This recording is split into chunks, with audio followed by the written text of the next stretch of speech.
All right, so let's talk about a trade that took today, Friday morning, May 29th. This is the EURCAD and London session. So let me actually go back to the 1 minute and hit the replay so I don't have any okay, I'm already in replay mode. So I don't have any issues when it comes to like, all right, this data is not available, whatever. So let me select the bar to around 2 in the morning. So here it is. I'm 2 in the morning. I'm looking at major structure. I'm already looking at the structure on a major time frame. Like if I look on a 4 hour, and I'm like, okay, based off what I'm looking at, it would make sense for price to keep going up. Here we had a low, we had a higher low, a higher low, and this right here, price will go up to my point. We're creating a higher low. We never really actually broke this low or whatever. So I'm like, oh, I'm comfortable with going up. Look, I'm looking at the 4 hour. I'm looking at the 1 hour. All right. So I'm dropping to the 30 minute. On the 1 hour, I pretty much see is how I can tell for like trade opportunity. If we break this area of resistance, look at all this, like all this free range. So I'm like, okay, let's take advantage of the free range. Including yesterday, we got another area of free range up here, right? Because price ended up melting yesterday, which caused me to take my first loss actually.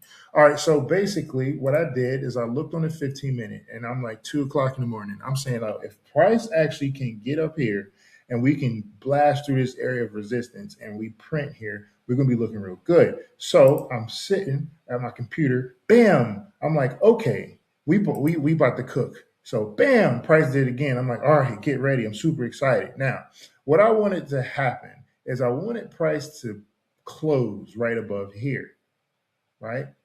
But then I started thinking, I'm like, man, this stop loss would be way too big. Like, there's no way I can like even. It wouldn't make sense because what's going to happen when price breaks and make a new high?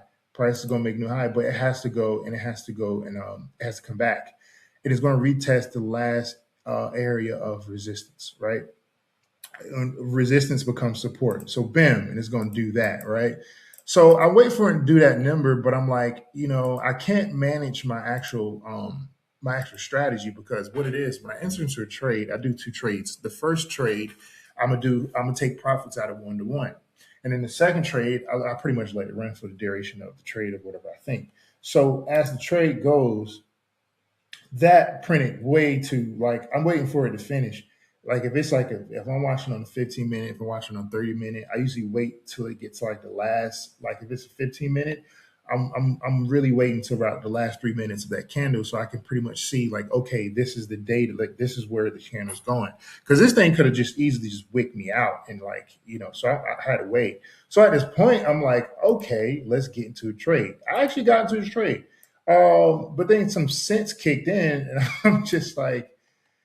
I'm like, yeah. I mean, you're talking about one, a 1.7 RR. This is I can't like. How can I handle a pullback? As soon as this thing pull back, I'm already going to be deep in the red. It just makes sense for me to let it wait for the pullback. Wait for the pullback. If it doesn't pull back, this is not my trade. I was willing to let the trade go to actually keep my strategy going.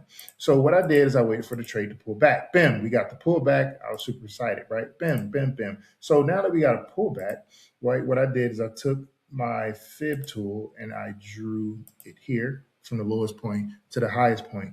Now the golden area is the 50 to 61 point area. If we come in this area, especially the 61, we're going to go full TP to the 61%. And at that point, we'll pull back deeply to actually continue, proceed further if the trade wish. So once we started pulling back, once we hit this area, what I do, I drop to a lower time frame. In this particular time frame, I drop to the 1 minute. And basically, what I'm looking for in a trade, right? I'm looking for the trade to, um, I'm looking for the trade to basically, if we're on a downtrend, like say it goes down a high, a lower low, right? It's a downtrend. I'm waiting for price to break break character, right? Make a higher low and continue up forward. And at that point, I would pretty much be looking to make my entry right here. Once price comes and retests this area, make an entry and we proceed higher. I'm gonna have to make a part two. I try to explain in 5 minutes. I'm gonna have to make a part two of this one.